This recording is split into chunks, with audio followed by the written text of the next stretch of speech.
yung tagumpay, yung pagbabago, yung mukha ng ating Pangulong, pinakamagaling na Pangulo na dumating sa Pilipinas. Kahit anong gawin nilang paninira, kahit anong gawin nilang kwento-kwento, walang naniniwala. Sapagkat si Pangulong Rodrigo Roa Duterte ay hindi isang kwento. Siya ay katotohanan. A'udhu billahi minasyaitanirrajim. Bismillahirrahmanirrahim. Alhamdulillah rabbil alamin. Bismillahi wassalatu wassalamu ala rasulillahi. Asyhadu an la ilaha illallah wahdahu la syarika lah. Lahul mulku wa lahul hamdu yuhyi wa yumiitu wa huwa ala kulli syai'in qadir. Assalamualaikum. Pagbati po ng pagpapala at awa at siyempre po, una sa lahat, kapayapaan ng ating Panginoon Diyos sa ating lahat. Isa pong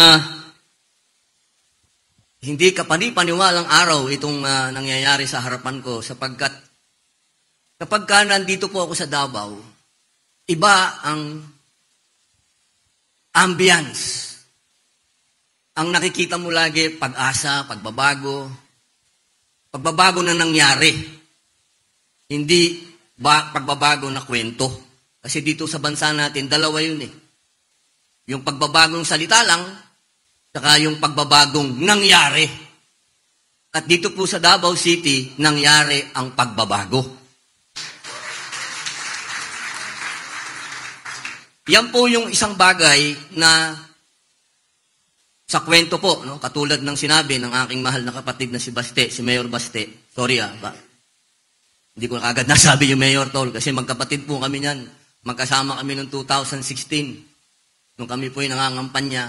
Tunay po yung sinabi niya. Tandaan po natin yun. Ideology. Ang Davao City ay ideology. Yung tagumpay, yung pagbabago, yung mukha ng ating Pangulong, pinakamagaling na Pangulo na dumating sa Pilipinas.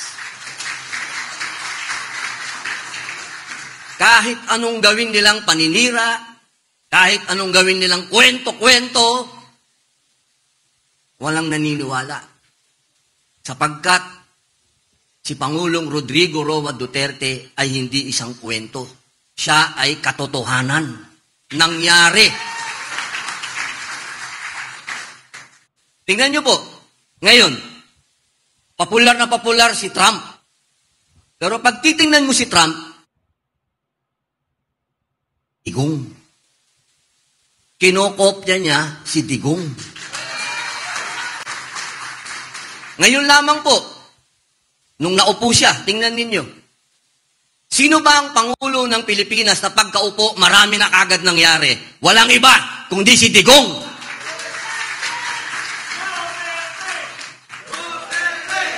Duterte! Duterte! Duterte!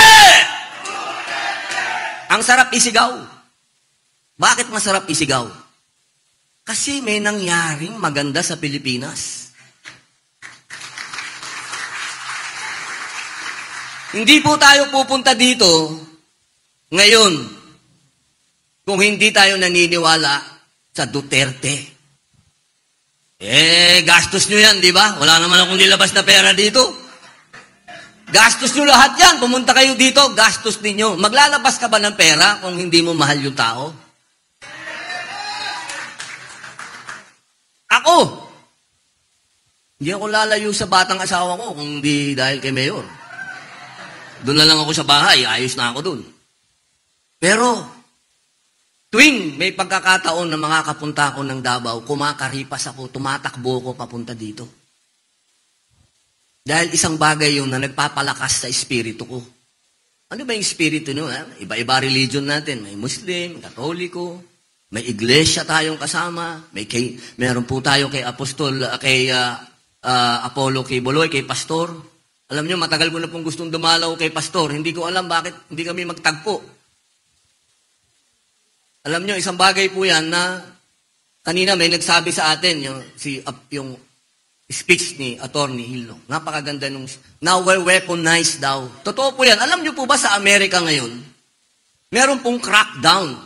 Nag-utos po ang Pangulong Trump na itigil na yung persecution doon sa mga Christian, sa mga pastor, sa mga lumaban, doon sa mga panukala, mga ginagawa nila sa Amerika, patungkol doon sa mga pagkilala sa iba't ibang gender, sa pagtuturo sa mga eskwelahan ng gender, sa pagpapalakas ng abortion. Nagkaroon po yan at ngayon nagkakaroon ng investigasyon sa Amerika. Ibig pong sabihin, hindi lamang po sa Pilipinas nangyari yung pangiipit kay Pastor Kibuloy.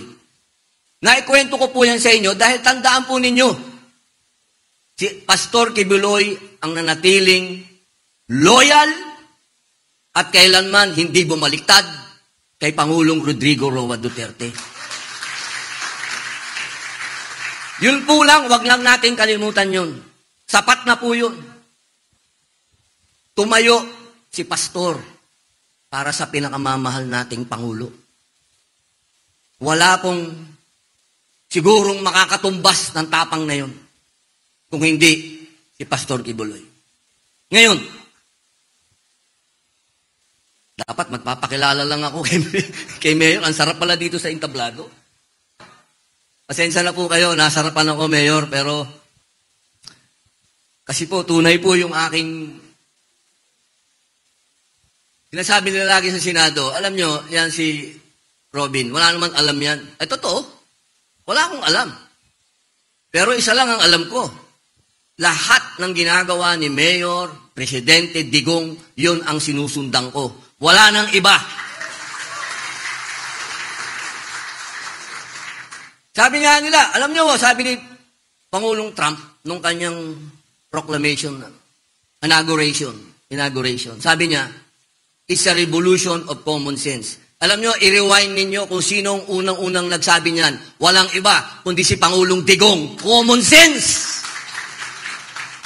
Hindi nyo na kailangan ng matatalino, ang common sense lang. Alam lang natin na ang tama at ang mali, yun lang. Sundan lang natin yung disiplina Duterte. Wala nang iba. Wala, ano ba ang minahal ng taong bayan kay Digong? Ano ba? Yung disiplina. Sumunod ang Pilipino. Pati kriminal na katulad ko, sumunod. Natakot. Kasi kung ano yung sinasabi ni Digong, nangyayari. Ginagawa niya, hindi bolero. Umani naman ito ng iba't ibang reaksyon mula sa ating mga netizens. Ayon kay Arnold Dua, tago sa puso ang sinabi ni Senator Robin, the best president in our republic ang nag-iisang Tatay Digong. Pahayag naman ni Arlen de Marta, di ko pa rin mapigil ang luha ko sa mga sinasabi ni Robin, lalo na nung ipinakita ang pinakamagaling na Pangulong Tatay Digong. At ito naman ang saloobin mula sa ating kababayan na si Nancy Libra, very impressive campaign manager. Saludo ako sa iyo Senator Robin Padilla, we love you Tay Digong. Mga kababayan, feel free to comment below para maglabas ng saloobin sa balitang ito.